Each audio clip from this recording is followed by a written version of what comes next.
What damage does RSV cause in a child's lungs? Imagine a tiny virus that can cause big problems in a child's breathing. That virus is called respiratory syncytial virus, or RSV. It mainly infects the respiratory system, especially in infants and young children.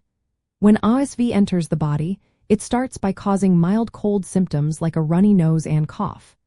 But in some children, especially babies, it can go deeper into the lungs and cause serious damage. RSV loves to infect the small airways in the lungs called bronchioles.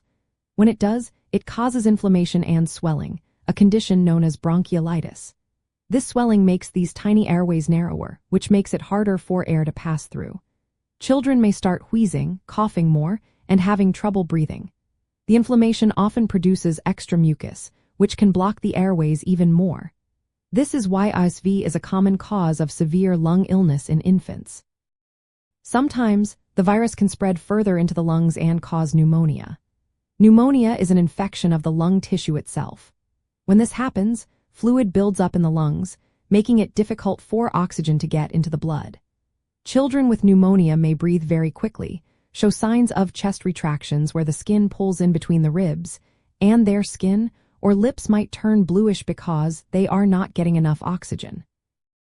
RSV can also impair how well the lungs exchange oxygen and carbon dioxide. This can cause breathing to become rapid and shallow, and in severe cases, children may show signs of respiratory distress. These signs include nasal flaring, chest wall retractions, and cyanosis, which is a bluish tint to the lips or skin. All these symptoms tell us that the lungs are struggling to provide enough oxygen to the body. In some cases, especially with severe infections, RSV can cause lasting changes in the lungs. This can lead to children experiencing recurrent wheezing or developing asthma later in childhood. The inflammation and damage to the airway walls can make the lungs more sensitive and prone to future respiratory problems. Children who are born prematurely or who have underlying health issues like chronic lung disease or heart problems are at higher risk for serious lung damage from RSV.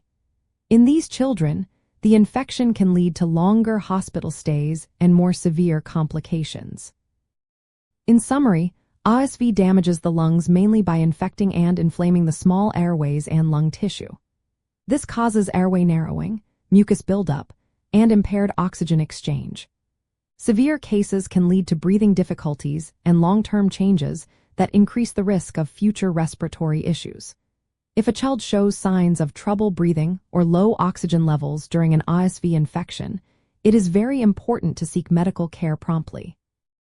Always remember, each child's experience with RSV can be different, so consulting a healthcare professional is essential for proper diagnosis and treatment.